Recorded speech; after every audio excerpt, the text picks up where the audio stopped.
पनौती पर भर भर कर ज्ञान दे रहे मोदी के लाडले मंत्री खुद का ही करा दिया बेड़ा गर्क। मान लिया साहिब ही हैं राष्ट्रीय पनौती। पनौती शब्द को बताने लगे गाली। लोगों ने वहीं उसी जगह घेर लिया। रमेश बिधूड़ी कांड पर बत्तीसी दिखाने पर पूछ डाले सवाल। अपने बिगड़ैल सांसद की करतूत पर निपोर रहे थे दांत। पनौती शब्द पर बांट रहे ज्ञान की पंजीरी। लोगों ने साहेब के लाडले को समझे नहीं समझे।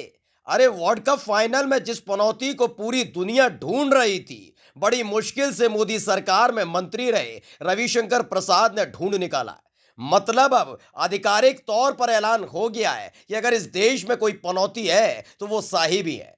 ऐसा थोड़े ही हो सकता है कि एक तो बीजेपी के वरिष्ठ नेता ऊपर से कैबिनेट मंत्री रहे हों, बात गंभीरता से कही होगी। दरअसल इनका दिव्य ज्ञान राहुल गांधी के उस बयान के बाद जागा है जो चुनावी मंच से राहुल गांधी ने दिया था। अपने उस बयान में कहीं भी राहुल गांधी ने मोदी का नाम नहीं लिया और न ही उनको पनौती बताया, बस स्टेडियम के अंदर मौजूद एक पनौती का जिक्र किया था। इस बयान पर इतना बुरी तरह से फट गए रविशंकर प्रसाद कि साफ साफ लफ्जों में बता दिया कि इस मुल्क में साहिब से बड़ी पनौती कोई हो ही नहीं सकती।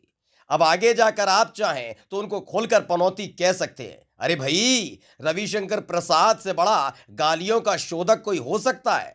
भूल गए यही तो थे जब साहिब के बिगड़ैल सांसद नई संसद के अंदर मुस्लिम सांसद दानिश अली को गालियां दे रहा था, धमकी दे रहा था। उस वक्त ठीक उनके पीछे बैठकर दांत निपोर रहे थे जैसे कॉमेडी सर्कस चल रहा हो। इस बयान के बाद भी रविशंकर प्रसाद ने संसद में खड़े होकर यह नहीं कहा कि हां, उनकी पार्टी का सांसद बिगड़ैल है। और तो और लोकसभा स्पीकर ने भी रमेश बिधूड़ी को बच्चों की तरह समझा दिया था। अब इतना तो समझ गए होंगे रविशंकर प्रसाद कि रमेश बिधूड़ी ने जो कहा वो गालियां नहीं बल्कि गाली होती है पनौती। Special desk.